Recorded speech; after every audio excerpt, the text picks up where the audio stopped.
again, back with Hub Culture with a very special guest. Here with me in Hub Culture, Edie Lush, who I look up to a lot as a journalist and someone innovating in the space. So thank you for joining me today. Such a pleasure. Davos. Yes, Great yes. to have you here with us. Yes, and it is not your first Davos at all, right? This is not my first rodeo. It's about the 12th. Okay. Yeah. How has this one felt in comparison to past Davoses? First of all, let's just comment on no sleeves, no coats, sunshine.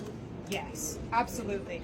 It's been a lot quieter, not only within the Congress Center, which is about 20% down, but out here on the promenade, usually every single cafe, pharmacy, ski shop is dominated by some company that you may or may not have heard of. This year, it's about a third, which, to be honest, has, for me, focused so much more on the people. So you keep running into the same people. And for me, Davos is about the connections you make. Not only the people that I've seen kind of year after year, the new people I meet, and the conversations. For me, it's like a year's worth of reading The Economist in a week. And I'll tell you, I don't know about you, but I don't have time to read a year's worth of Economist. So for me, this is like a kind of mind-bending, expanding experience. Yes. Has there been one connection that stood out to you this week? You know, I interviewed my old boss, Mark Malloch-Brown, who was working for UNHCR. He now runs the Open Society Foundation for Soros. I worked for him in Washington, D.C. decades ago.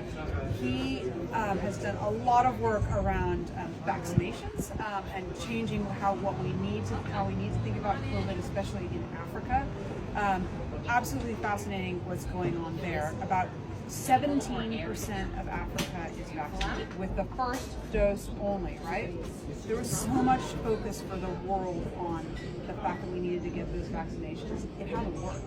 So what's really interesting to hear from me is what the innovation is now, and it's much more around testing, tracking, and building the capacity to build manufacturing for vaccines in Africa in small factories, mobile factories. That for me was such a sign of hope, because it's something that I covered so much during the pandemic, was how we are leaving most of the world behind.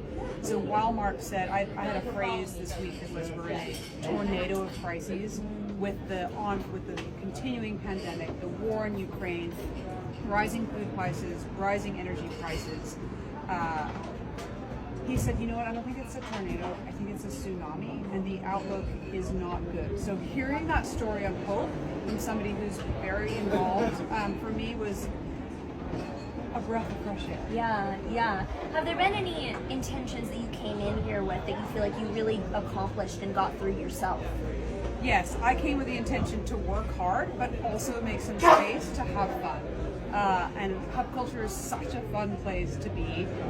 We have the MasterCard dinner here last night. I was able to tell the story about my podcast, the Global Goals Cast, which was conceived here as an idea at that party 6 years ago, launched 5 years ago at that party, and today is listened to in 192 countries. We're in the top 1.5% of podcasts listened to globally, and it is all thanks to here. So last night I just celebrated, I enjoyed, I had fun, and that is also a part of Davos. We also have to, as well as learn, experience, network, relax, enjoy. It is such an important thing to do in life, right? Yes. We've all realized that in the last few years. Yes. Well, I would ask you what I'm asking every person I'm speaking to, which is, what is your zodiac sign? But you know She's already answered this. She's a Taurus, so fellow Earth sign, we love to see it. And I thank you so much for not only giving me the opportunity to be here, but providing the catalyst and the platform to impact a lot of the world who might not have any idea what goes on at Davos. So I thank you here, and I You're hope that a very welcome addition. Please come back.